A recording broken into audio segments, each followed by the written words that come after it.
Hello again, I'm Dezz Asante from the TechMuze Academy. Welcome back to the TechMuze podcast, where we talk about everything concerning both music production and music marketing. Today I got a special guest on the show. His name is Paul Parreira, and he is the founder and CEO of a company called Company Q, and a bit of a content marketing expert, if I understand correctly. How you doing, Paul? I'm good. Nice to meet you, and thanks for having me on. Yeah, no problem at all. It's my pleasure. I always like to, it's one of the benefits of having a platform like a podcast and a YouTube channel is I get the pleasure of bringing people on and picking the brains of folks who know things that I don't know. And that's always a pleasure. And hopefully it's of value to my audience as well. And that's the whole idea I wanted to have you on.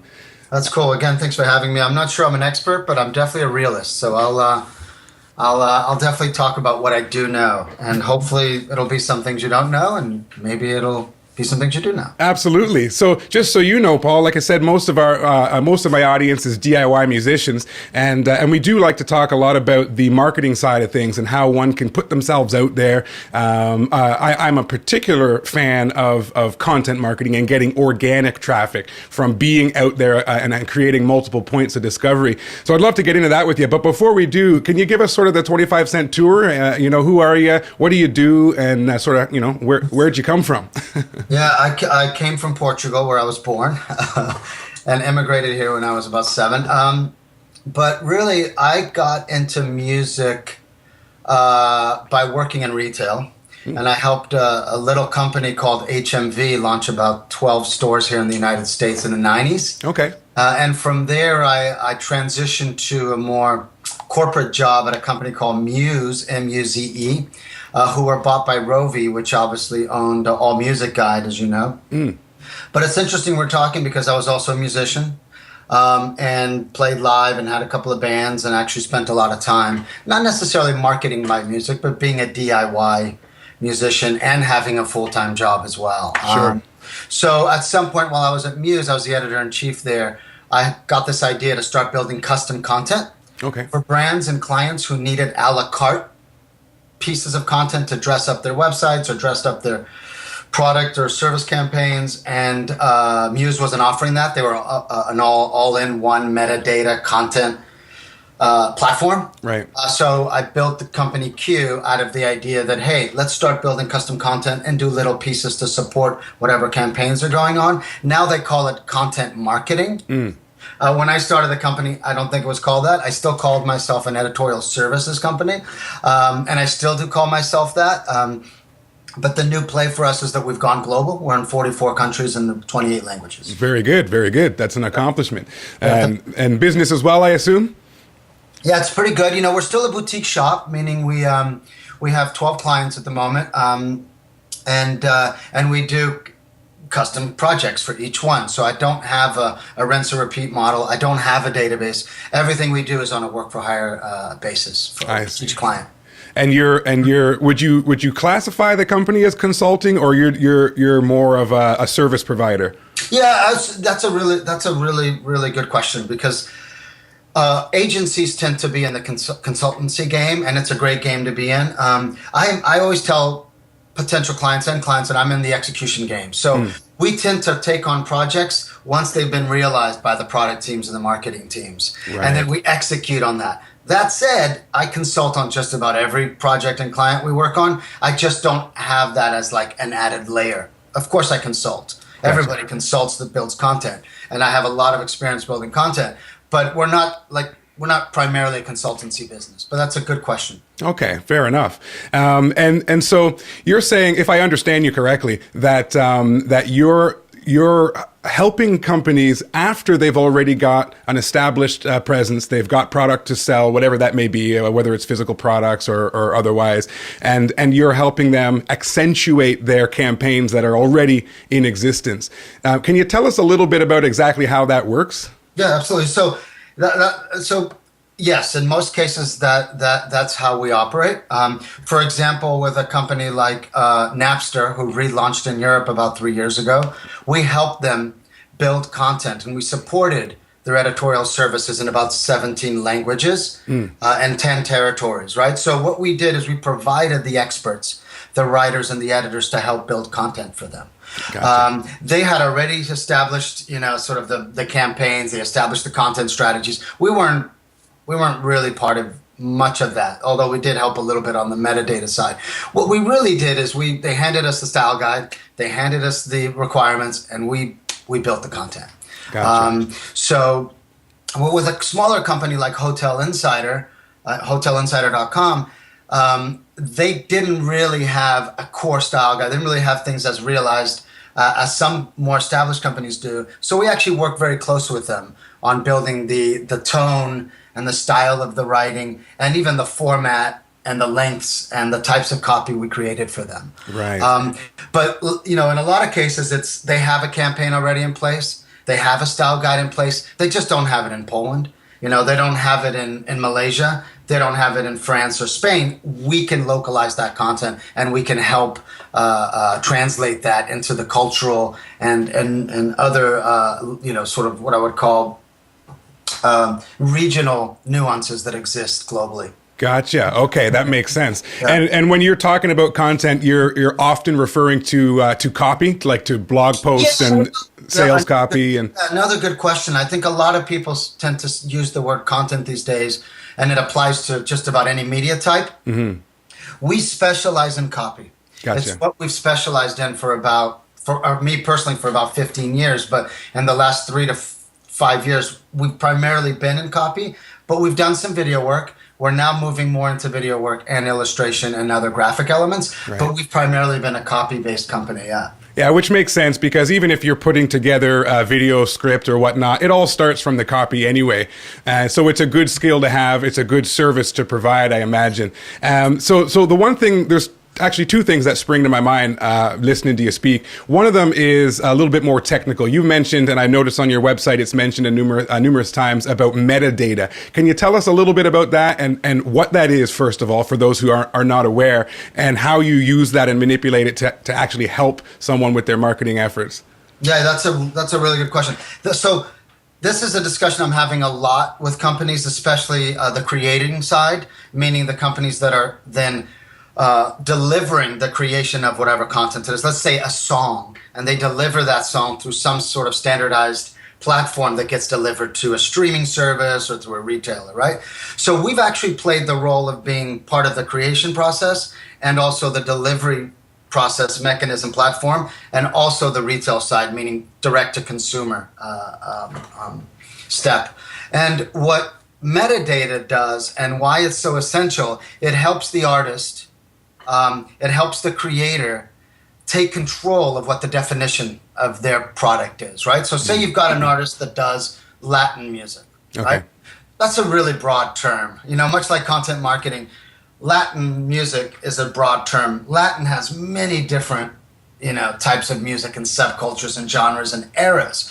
So what we do with metadata is we go into, say, a streaming service, and we sharpen and tweak and enhance the metadata so it doesn't just say Latin anymore. It might say samba, or it might say, Fania All-Stars, or some other connection to other Latin-related music cultures. So we help build these metadata fields that then get run through algorithms. And those algorithms help with search results, SEO, surfacing of the right content. So if you're linked to the Fania All-Stars, that's great because they're one of the biggest Latin and most important Latin groups. Mm-hmm.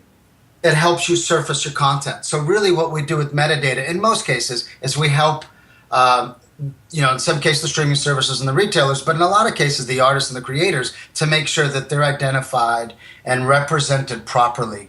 Yeah. Okay. Absolutely. Yeah. The thing, I know it's a thing that a lot of the people listening and watching may struggle with, or may perhaps have never heard of before. Partly because meta. I mean, it's invisible. It's invisible information that search algorithms and whatnot can see. It's what describes your content to the search engine algorithms. And a lot of people don't realize that, there's more than just Google out there. You want to make sure that your descriptive information is attached to everything, your iTunes listings, your SoundCloud account, your everything that you're publishing essentially. But yeah, it can be a little confusing to a lot of people because, just the definition of the word, it's invisible information that's attached to your content that the consumer of the content doesn't necessarily see, but it's the thing that might get the content to the right consumer. Absolutely, that's absolutely right. And I'm thinking of like some really good platforms for young upstart musicians or DIY musicians, like TuneCore, The Orchard, CD Baby. I mean, these are all platforms, content platforms that have many different types of metadata layers to it, right? So how do you take control of it? How do you standardize it? Or how do I manipulate it or enhance it? So as you said, it helps to kind of surface, or it helps to build a recommendation around it. Super important nowadays. And I think brands and companies and even the platforms are getting really, really into this, because it can get complex, but it can also solve a lot of problems. It can really, really help algorithms. And algorithms is how a lot of people discover music. You know? Yeah. It's sort of how the internet works these days. It's how the internet works. Absolutely. Yeah, it's interesting, because one of the things I like to talk about a lot when it comes to the music marketing side of things is discoverability. And there's online and offline, really, but I like to focus on online because we have a lot of powerful tools that are affordable to the average person these days.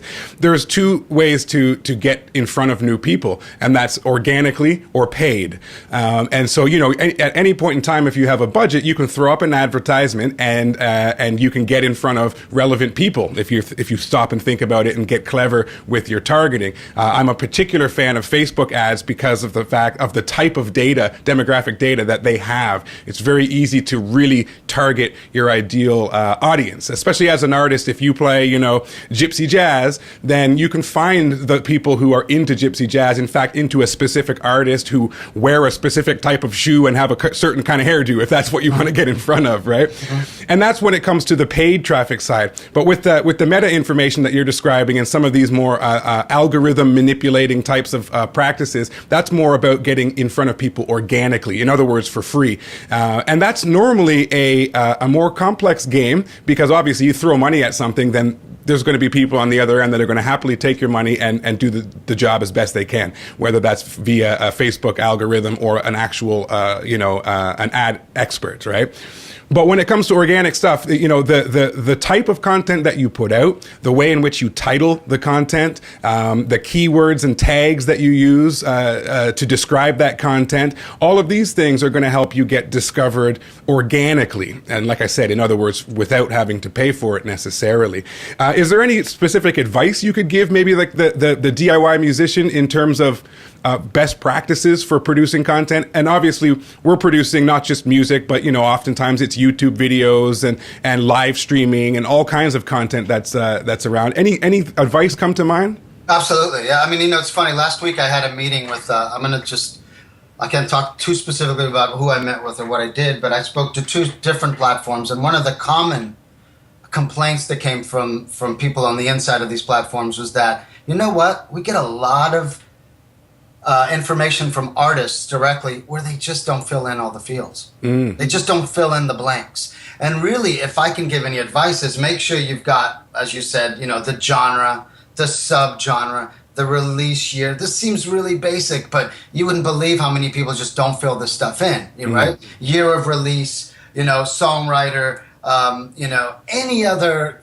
biographical, as you said before, genre, subjects, any other fields that are presented to you, just make sure they're all filled in. Yeah. Don't leave anything blank. Even if you think it's silly to say, yeah, our music's a little psychedelic too, and maybe has a little bit of jazz, and put jazz and psychedelia in there. That already adds a kind of an interesting dynamic to your music. Okay, you might be rock, but there might be some jazz and psychedelic music influences. Hey, now you've got three different targets through the three different paths of discovery. So I think if any advice I can give is make sure every single field within, whether it's being presented to you from a platform or whether you're delivering to a platform. Right. And then the second bit of advice is absolutely follow up, which is a mistake a lot of musicians do. They send it to a platform like a TuneCore, like a CD Baby, and then they don't bother to find out how it was uploaded, what it looks like, what kind of search results are being presented within what the content that they created and provided to the platform. So follow up, make sure it's clean, and if you're not happy with it, send a note, fix it. Yeah, absolutely. Yeah. Simple yet wise advice, I gotta say. And it's something I have been guilty of in the past. It's lazy. There's too many fields here. I'll just fill out the important ones and whatnot. Yeah. Obviously, now that I'm a student of marketing and whatnot, these are I realize the importance of such things. Absolutely. Even runtime. How long is the song? Yeah. Is it instrumental? Really important. And the lyrics as well. Yeah, exactly. Is there lyrics or is there samples? If there's samples, have you cleared the samples? Which is a very standard question nowadays on these platforms. Absolutely. Just making sure everything is completely filled in and accurate. Yeah, absolutely. And I mentioned lyrics as well because I know that a lot of people will hear a tune and they'll remember that hook in the chorus, but they don't know who it was or what the tune was called. They're going to search for that lyric. And if you have your lyrics in the metadata of everything you've published, if it's the lyrics are in the description of your SoundCloud post, et cetera, then you stand a chance of somebody who's actually heard you, who might potentially be a fan, finding you again. And that's a great point. Yeah, I think that's very important. Really important. That's a great point. Absolutely.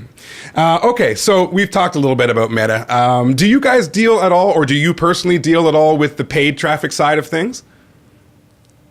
Explain what you mean by paid traffic. Like cost per click campaigns, advertising, Google. We've built a lot of SEO contextual information, but not really on the paid side. No. Okay. Nope. So like I said, we really do play a role on all parts of the buyer's experience, the buyer's journey or process, but we don't really do much with as far as advertising or as far as any of the paid options that are out there. We don't really play much of a role there. Okay. We've been lucky not to do that, to be honest. But, yeah, fair enough.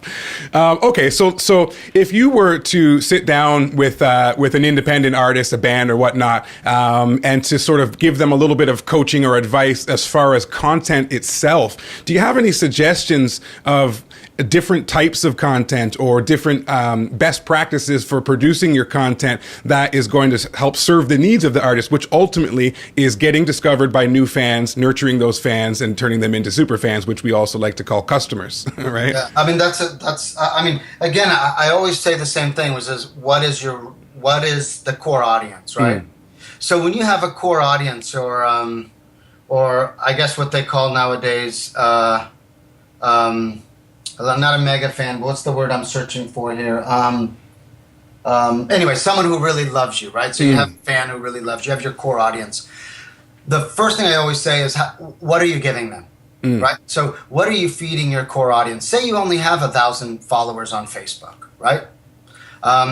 What are you giving them? What are you providing them? And how and what you're providing them, is that allowing them to sort of promote you in some way? So I always say that make sure that your core audience, your fans, are being fed and provided with really, really good stuff, good content. And that could be promotional content, it could be a live track, it could be a free ticket, it could be a t-shirt, I don't know, but some sort of promotional content. And then secondly, I would say, have you identified and established your music everywhere you want it to be. Right? So Facebook is an obvious channel, but you're really only preaching to the converted. So as we talked about earlier, what are you doing to kind of reach a broader audience? Are you touring? If you're touring, what elements of touring are you sort of taking advantage of, right? So, but before we go there, I would say make sure that every single streaming service, every single platform that is offering music has your music in it. To me, that's kind of a no-brainer. Yeah. So if it's iTunes, if it's Napster, if it's Deezer, that is just, I think, launching in the U.S., have you provided them with all the necessary content to market your music? And I think that's super important, because some people say, I'm fine with just these two, and I'm fine with these three. But there's actually a lot more out there. Secondly is, if you want to license your music for commercial purposes, are you aware of all the music libraries that are out there? Are you aware of the services that are out to help, to help promote the music, whether it's Bandcamp or whether it's, like I said before, Orchard or TuneCore? Yeah. They actually have many layers of services to help you promote the music. And then, the most obvious one is to network. That's really one of the most obvious ones. Are there, even if you live in Minneapolis, are there film directors in Minneapolis? Are there agencies creating commercials for brands? Is there a way for you to connect with them directly? So I think the networking part is still key as a young musician to try to promote your music. Totally. Yeah. I think a lot of people forget about that. Those are three things that came to mind, Yeah, a lot of people forget about the fact that there is this other thing called the real world as opposed to the internet. That's really good. And you got to go out and shake hands and talk to people and see how you can be of service to people, because I believe that's the perspective one should come from with networking, is how can I be of service and be of help, because you get this law of reciprocity that happens. And at some point in time, you're going to be able to do something cool for somebody who has skills or knows people that you don't know, and it's going to come back around and your network will increase. And I interviewed a woman named Kathy Heller a while back, who's a music licensing expert, and she talked about the importance of being resourceful. As opposed to focusing on, do I have enough resources? Focus on, can I be resourceful enough? I can't afford to buy yada yada XYZ, but I might be able to offer somebody who already owns that product or service help in return for the use of it. That's being resourceful, right? That's really good. And so, are you a musician yourself? Absolutely, yeah. So where can I discover your music? DezzandCarol.com is the place I like to send people to. Dezz is spelled with two Z's, as you may know. And Carol, CAROL.com. That's sort of our central hub. Everything is found there. And of course, anywhere you like to find digital music, you'll probably find our music as well. We had the help of CD Baby Services to help with that and get ourselves out there in the digital spaces. And of course, we have physical product. And we tour locally right now. We're not a touring act at the moment. I've got a child, and there's life circumstances that make that somewhat difficult. But we have a lot of fun with it, and we're executing a lot of these types of things that we're discussing today to help grow our fan base. And of course, content creation is a big part of it, not just to create points of discovery out there online for new people to stumble on, but also to provide value to the people that are already interested in us. We do a podcast and so on and so forth. Yeah, that's really smart. Now, within your network and within sort of your followers, so to speak, how do you communicate with them besides the podcast? Is there sort of free products that are being, how do you communicate with your core group of fans and followers? Well, we try to use as many channels as we can, as we have time for. As you may know, like, one of the big differences between being an artist and having your product be music or merchandise and your service be performance, as opposed to most other companies, is that there's no specific acute problem that our product solves. All right, I've had this conversation before. If we sold purple widgets, we'd just have to find the people who have a problem that is solved by purple widgets, and we just show them our solution. With music, it's much more ambiguous, and so a lot of it has to do with trying to open the kimono, so to speak, and be as vulnerable and personable with our audience as possible. Because I find that a lot of people are really sort of craving authentic connection with folks.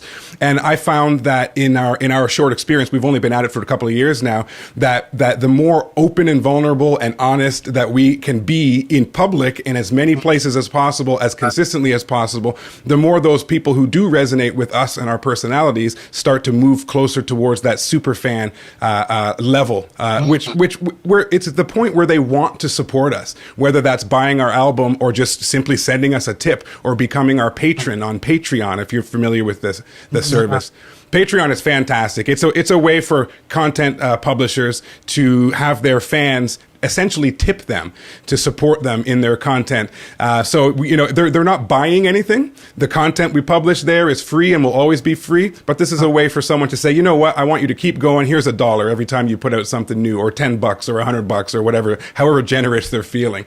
So the first time I heard of Patreon, it sort of warmed my heart and made me smile, because it made me realize that it's about generating relationships with your audience that cause them to want to support you, as opposed to greasy car salesman, buy my album, right? Yeah. So can you spell that for P-A-T? Patreon, Patreon. Sort of a throwback to the old style of developing income as an artist, which is, where you would have a rich patron who would sponsor you to, paint the Sistine Chapel or whatever, right? Wow, that's cool. Yeah, very, very cool. So in answer to your question, the way in which we try to put content out and stay in touch and add value to our audience, obviously we have a blog, so we blog there. So that's normally a text format. We produce video, whether that's live concert footage or otherwise, that feeds our YouTube channel and various other video type channels. But the thing we're having the most fun and success with these days is live streaming. Is just getting on live, hitting the go button and talking to people in real time, playing some music, being vulnerable, having a call to action. Hey, go join our email list. We'll send you some tunes. And of course, that gets them into our engagement sequence. And that's how we can build that relationship even further through our email sequences and whatnot. I have a course actually at the Academy that teaches this called the Artist Promotion Blueprint. But live streaming definitely has been, it's becoming a game changer for us. Wow, that's great. And so what platform do you use to stream the music? Just your own? No, we stream on Periscope, which is an app owned by Twitter. Yeah. And there's also a new player in town called Busker, which is very, very similar to Periscope with one cool additional feature, which is that your audience can tip you via PayPal. If they're enjoying it, they can shoot you $1 or $20 or whatever. And so that's very cool. We actually do busking when the weather's nice. We go out, and if we're going to play songs anyway, why not play in the street corner and entertain the passersby? So but now we can busk at any time from anywhere, even in the cold. I'm Canadian, right? So we get some cold winters. You're not going to go outside and busk, but we can sit in the living room now, throw on Busker, play for people, talk to them, and actually get tipped, just as if we were out busking. So that's a lot of fun, and that's a side benefit. That's not our main motivation. Our main motivation is to develop relationships with people. But yeah, those are the two primary apps, and we do a little bit with Facebook Live as well. That's cool. And so what about licensing? Have you licensed any songs out to film or commercials, or are you interested in doing that? Totally interested, just new to the idea. In fact, as I mentioned, I interviewed a woman named Kathy Heller a few episodes back, and that conversation really inspired me. I've always been aware of the idea of the fact that is a thing that exists. In fact, I have a couple of friends that have had some success with it, but never really looked into it. But after chatting with Kathy and sort of realizing the potential, and not only that, but some of the strategies that you might employ in terms of the kind of music you might write specifically for that purpose. Mm-hmm. Carol and I are definitely very interested in pursuing that. We've been coming up with tunes and going through our older content and finding out the stuff that would be most appropriate for an ad campaign or whatnot. We're definitely looking into that deeply at the moment, but it's pretty brand new. Yeah, and I'd say, we're kind of touching on something that I think is kind of interesting, which is, depending on how precious you are about your own music, and everyone should be to some extent, but if there are snippets or sections of a song that you're like, wow, that would work really cool in a beer commercial, or that would work really cool in some sort of, social media campaign, absolutely build a little, playlist of this stuff and see if you can get it into the right set of ears. And again, by right set of ears just might be right in your environment that you live in. Who knows? But I think doing a little bit of research and saying, oh wow, there's an ad agency about 3 blocks from me, or there's someone I know who works in advertising, or someone I know who works on the agency side. So I think having a little library to kind of pass around in a USB drive or whatever, and just say, yeah, check these out. Yeah, I'd be surprised at how many agencies and how many music supervisors. It's just whatever's convenient. Of course, they're looking for something really specific, but a lot of times if it's sitting in front of them, oh yeah, this makes sense. This kind of works really well. Yeah. So in some cases, it can be being at the right place at the right time. Absolutely. But you make a good point, which is that have your infrastructure in place already. And I preach on that subject. It's the basis behind the Artist Promotion Blueprint. It's building the infrastructure so that it's all there. So that as you do gain momentum and as you do start to meet the right people who can help you in the right ways, that everything's in place. You already have that thumb drive with your best licensable tunes on it. And you can keep them in your pocket and hand them out whenever you meet someone. Instead of a business card, give them those things are so cheap these days, these little flash drives, right? So here you go, check this out. It's just great. Absolutely. And I think that's a really smart part of networking, part of marketing, and in a way, part of our advertising. Yeah. So absolutely, I think that's essential. I think the live streaming is an interesting one too. I hadn't really thought about that as an option to kind of set up play some shows, connect. And so the audience can connect with you as well and interact, right? Yeah, they can connect via text on the screen. Right. And there's other, like Periscope has the ability, if you tap the screen, it shows love and hearts and whatnot. So there's a little bit of that type of interaction. But yeah, they can ask questions and you know, say hey and make requests. And then, of course, you just speak back. You're on video and audio. But cool. That's so it is somewhat two-way. So that's a really good. And of course, like we were talking about earlier, as far as being an artist, in my humble opinion, that's the important thing. It's making those connections, you know? It's not like, you know, you have a sore throat and I have a sore throat remedy. It's that you want to connect with somebody and you love the music. And I don't know if you're anything like me, but, you know, you might hear a song that's like, oh, that song is really great. But then you go see the band in concert and you have that 1 degree closer of connection. And all of a sudden it's like, that song is amazing. And you're telling your friends. And then after the show, you sit down at the bar and the singer is sitting beside you and you shake his hand and say, hey, that was great. Well, now you're a fan. You know, because the song caught your interest, but the deepening of the connection to the artist is what has captured, you know, something beyond just the interesting music.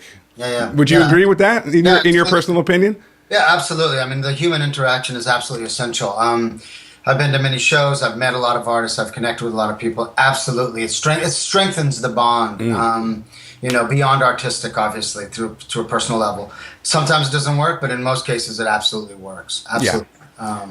And I think most artists these days are willing to do that. They're willing to connect. They're willing to go out there and make a connection with the audience. And obviously, without, you know, going backwards in time, we know that we're now at this place where, you know, digitally people can connect. So I think that's wonderful. Of course, you know, are you on a label or no? No. Totally DIY. Okay. Yeah.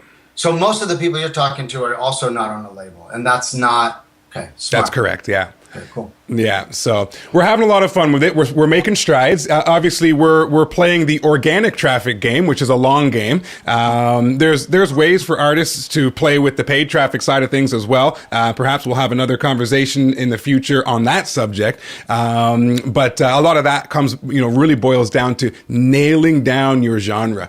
You know, like you mentioned earlier, Paul, like who is your customer avatar? Who is your ideal fan? What did they like? And how is it that you deliver what they like, you know? And once you can really nail that down, it becomes a whole lot easier to actually find people, which in my opinion is the idea behind marketing. Marketing is finding the people who already want what you have to offer, as opposed to sales, which is, you know, convincing someone to take what you have to offer, right?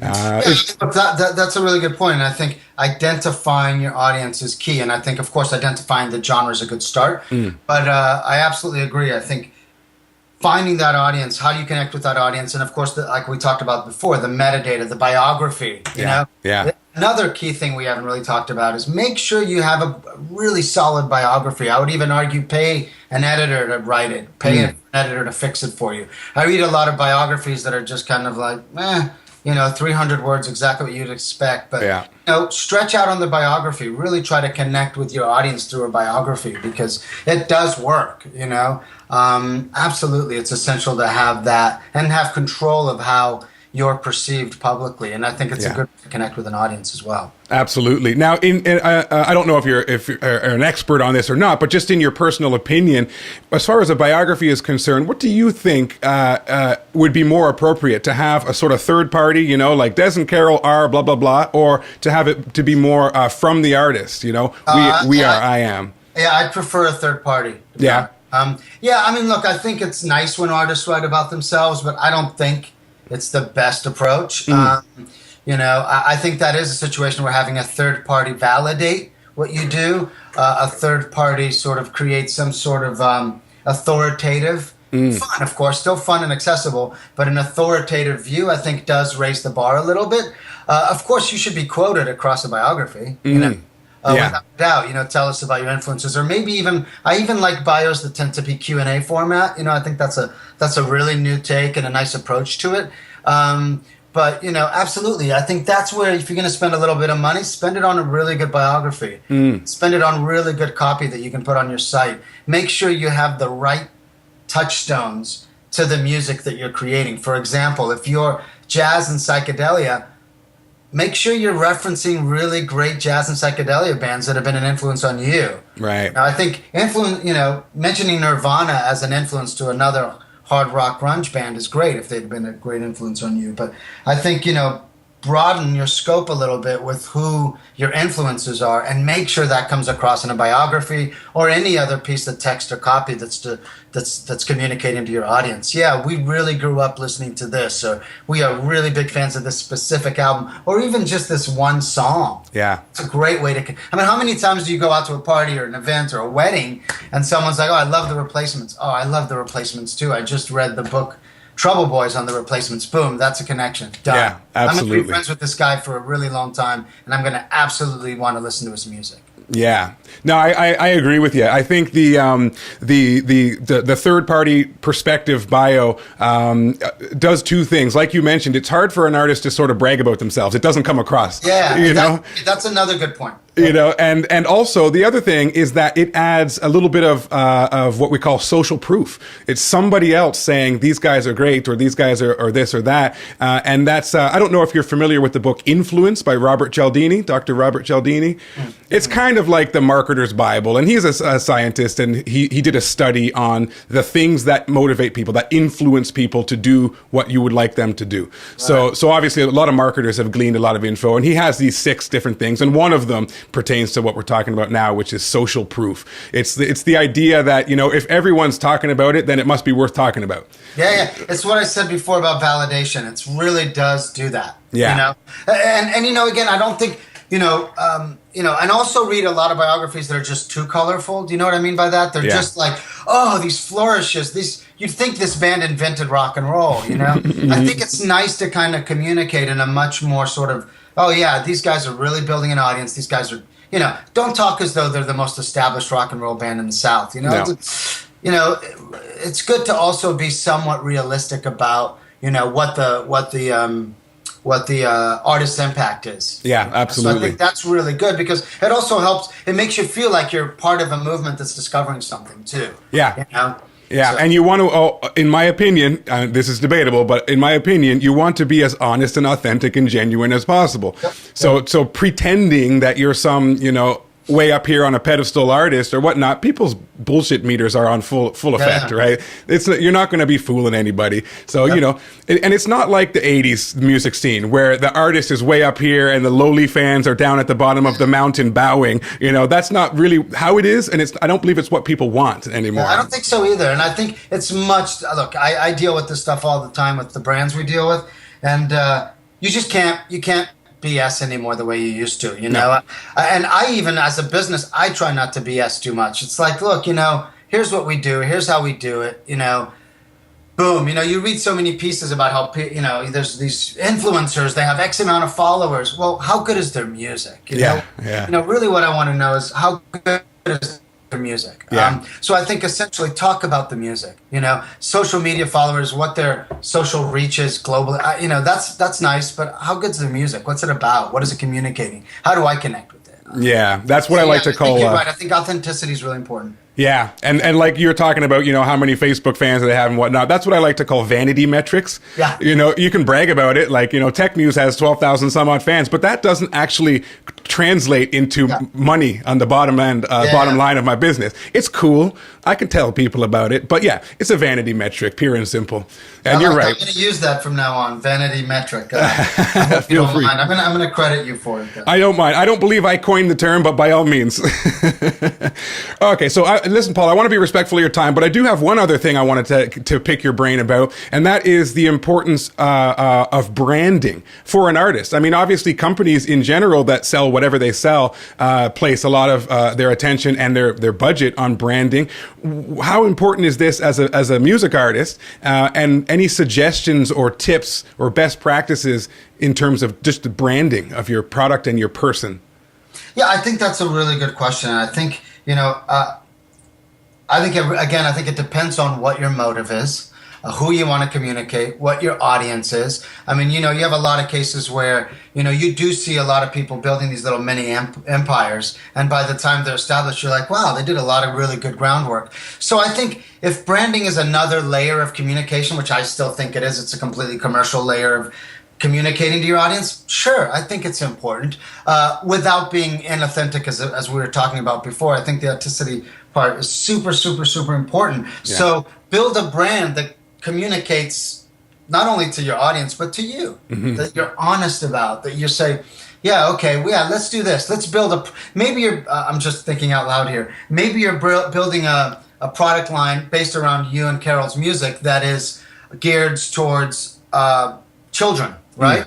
And maybe you're going to build a product around that to help promote the music. And you add another branding layer to that. I think it makes sense. I think it's fine. I just think it's a fine line to kind of lean towards being inauthentic in brand strategies. Right. So I would say, yeah, just do it cautiously. Yeah, absolutely. Yeah, I agree. And I think just to add to that too, I think just having a consistent image across all of your profiles, you know, so people recognize you instantly. If you have someone who discovered you on YouTube, maybe you sang a cover song or whatnot, and you have a little branded intro to your videos, and then people see you somewhere else and they recognize that, you know, the way and the font you use to write your name, or if you have a logo or whatever. I think, yes, that's a great point. I would say absolutely make sure you have a logo to support your band. Make sure that logo is consistent across every piece of product that you're promoting, or social media outlet or whatever it is. Absolutely. I think that's a good point.